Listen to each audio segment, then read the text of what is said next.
Buen día, hoy voy a explicar el método de simplificación de Quinn-McCloskey para funciones booleanas.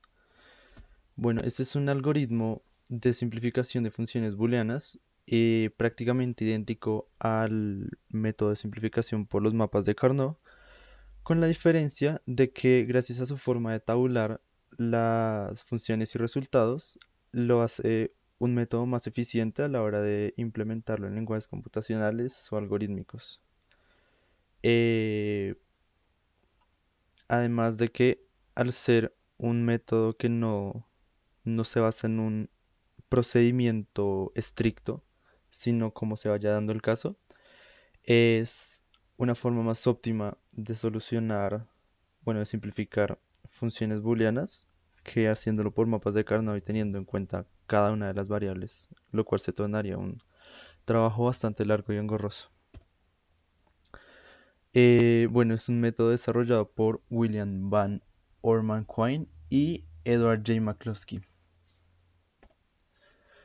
Eh, para desarrollar este método se cuenta con una serie de pasos, los cuales son representar los términos principalmente de forma binaria y especificar su índice. Es decir, eh, en la mayoría de los casos los datos para la simplificación de la función sean en valores máximos o mínimos, o si sea una función, se halla su forma canónica disyuntiva y a partir de esto se representan los términos de forma binaria usando la vieja confiable tabla de verdad y según la cantidad de unos que tenga cada uno de los datos, ese va a ser su índice. Entonces, bueno, como se muestra en la siguiente tabla, el índice se toma contando la cantidad de unos que tiene cada uno de los valores mínimos en caso de que se hayan dado así.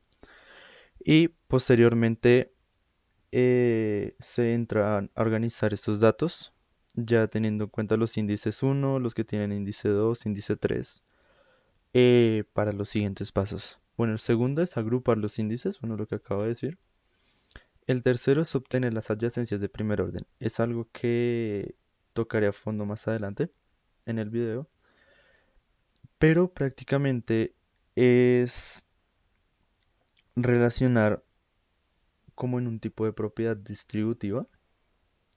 eh, bueno, es como una analogía que yo hago para ubicarme.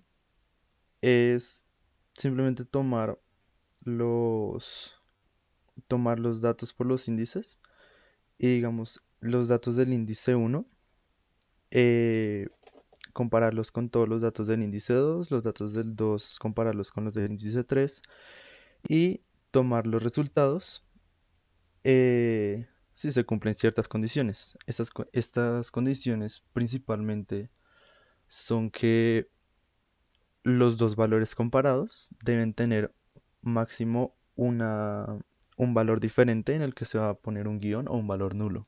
¿Sí? Si hay más de dos valores diferentes, simplemente esa comparación se descarta y se procede a hacer la siguiente. Eh, en caso de que se pueda formar adyacencias de segundo, tercero, cuarto orden, se debe hacer hasta llegar al último punto en el que ya no se puedan hacer adyacencias de un grado superior. Y una vez que se obtengan los resultados, con eso se va a calcular la forma reducida de la función booleana. Eh, Esto se hace tomando las adyacencias de primer orden, organizándolas por índices nuevamente como en la primera parte del método y haciendo el mismo proceso, tomando, bueno, comparando tuplas o comparando filas para llegar a un resultado. Ya en caso de que ya no se puedan hacer más adyacencias, el proceso se da por terminado y se procede con la siguiente parte.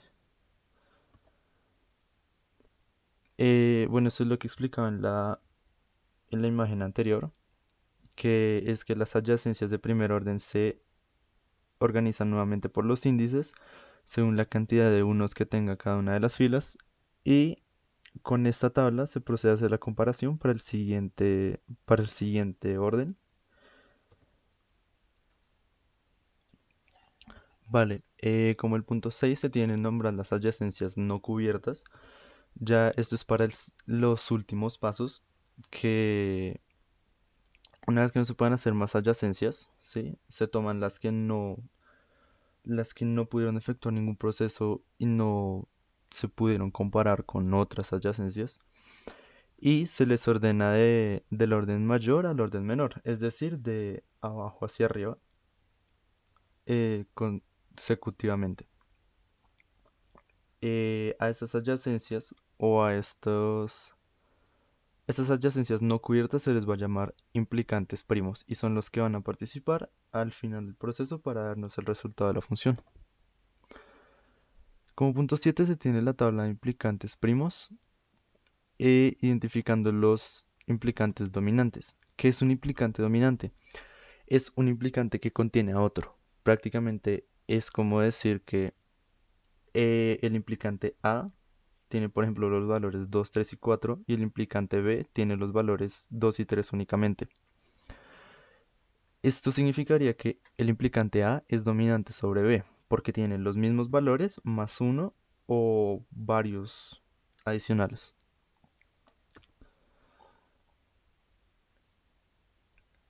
Se ponen todos en una tabla y se identifica si son dominantes o si hay alguno que no sea dominante y se convierten eh, a una función lógica por medio de sumar los implicantes dominantes resultantes. Ok, el ejemplo uno va a ser un ejemplo con cuatro variables y con valores mínimos 1, 3, 4, 5, 7, 9, 10, 11 y 15. ¿Sí? Son los términos mínimos de la función y acá se tiene el primer paso. Entonces se organizan todos en una tabla de verdad y se escribe su representación en valores binarios y se indexan con la cantidad de unos que tenga cada fila. Como paso siguiente se organizan por su índice, teniendo en cuenta la cantidad de unos. eh, y bueno, en este caso tendría que el uno es de índice uno, entonces va para el uno, va para la primera posición. El otro que tiene índice de uno es el valor mínimo 4, por lo que iría de segundas. El siguiente es el valor mínimo 3, que iría de terceras, que ya tiene un índice de 2. El 5 tiene un índice de 2. El 7 tiene un índice de 3, por lo cual iría a la parte de los índices de 3. El 10 tiene un índice de 2, por lo que iría a la sección donde están los índices de 2. El 11 tiene un índice de 3 y por último el 15 tiene un índice de 4, porque son 4 unos y sería el único en la sección de el índice número 4. Ok, como paso siguiente se tiene que organizar las adyacencias. Entonces, ¿cómo funciona acá? Vale, entonces, se tiene todas las adyacencias. Se compara la adyacencia número uno o en el valor mínimo número uno con la primera fila de la sección de los índices de 2.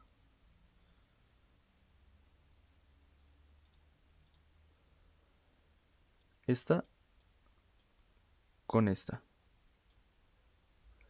¿Sí? Entonces, se tiene que, tienen valores de 0 y 0, 0 y 0, 1 y 1 aquí al final. Y el único valor que cambia es este 0 por este 1.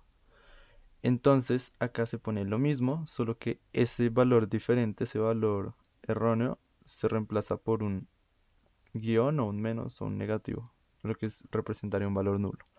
Lo mismo se hace con el resto. Si, por ejemplo, tomando el caso de 9 y 11, se tiene que en la fila 9 los valores son 1, 0, 0, 1 y se comparan con uno de la sección 3, que en este caso es el 11. Los valores son 1, 0, 1, 1. En este caso el único valor diferente es el uno que está acá en la tercera fila, en la fila de la C, por este cero, por lo que se reemplazaría por un signo negativo y el resto quedan iguales. Uno, cero, el valor nulo y uno nuevamente. Así se hace con todas las filas de las adyacencias y se obtiene esa tablita resultante del paso 3.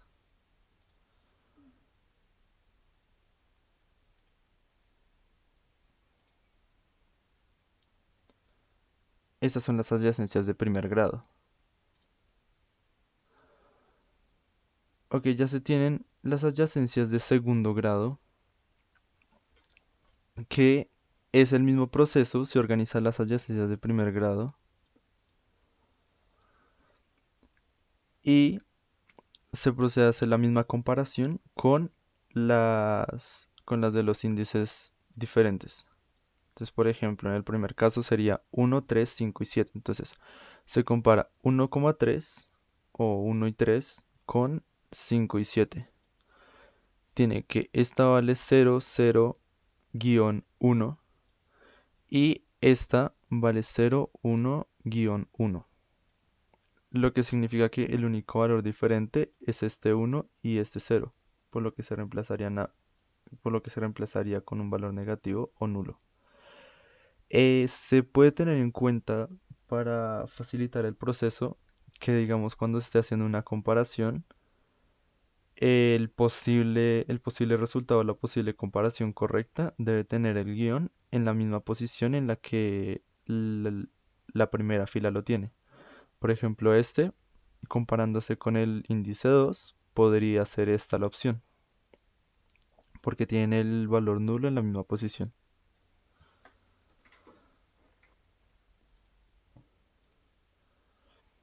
Listo, una vez hecho esto, se procede a hacer el último paso, que es organizar todos los implicantes primos en una tablita y marcar sus valores mínimos, los que le corresponden a cada uno de los valores que no se usaron.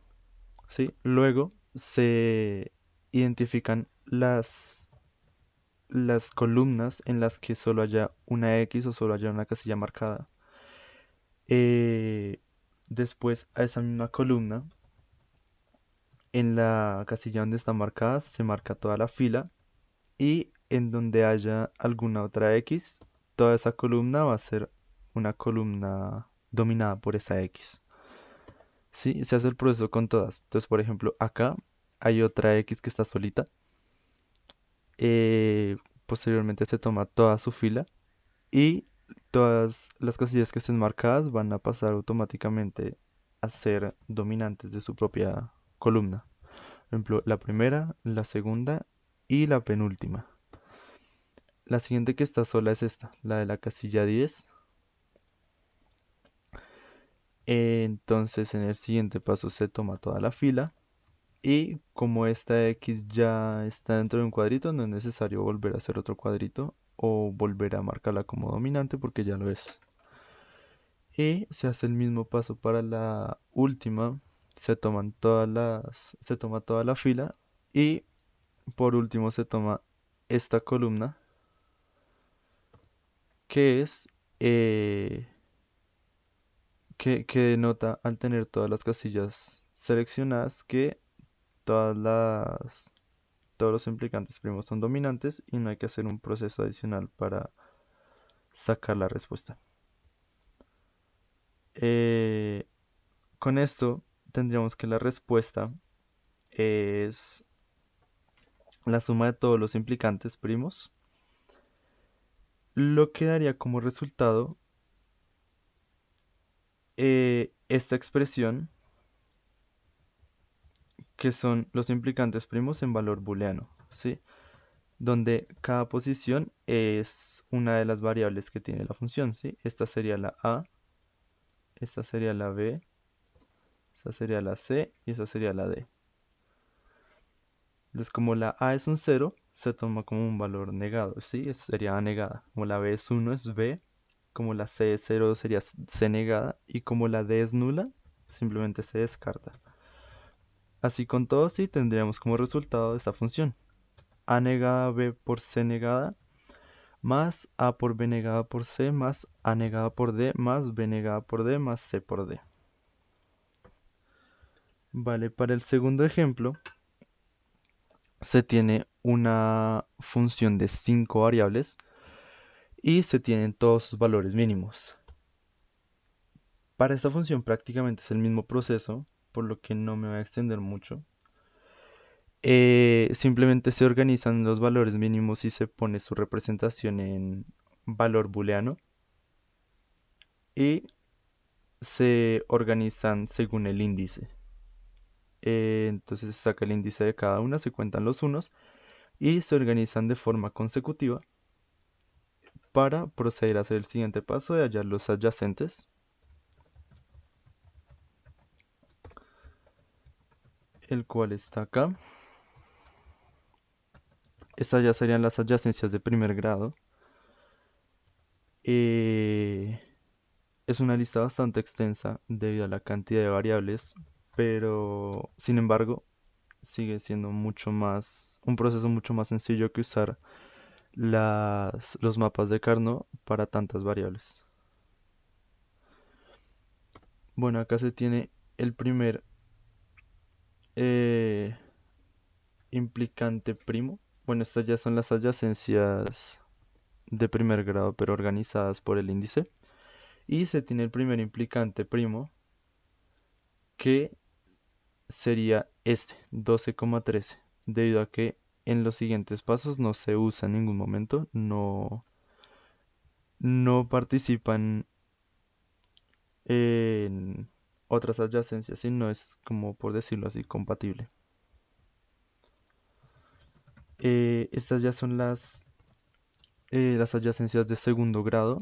También sigue siendo una lista extensa y esta lista también permite hacer una adyacencia de siguiente grado, es decir, de tercer grado, debido a que hay valores que todavía se pueden comparar y sacar en otra tabla diferente.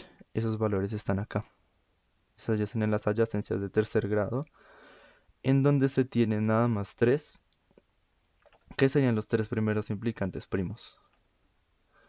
Se tiene la misma tabla del ejercicio anterior, en donde se toman todos los dominantes, las X que están solas en su columna, y dominan a toda la tabla. Y se procede a hacer la suma de los implicantes primos, lo cual daría como resultado esta función booleana.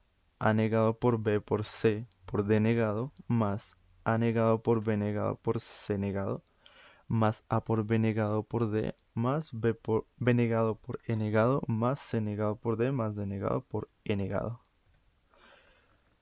Y con esto concluyo la presentación. Muchísimas gracias y que tenga buen día.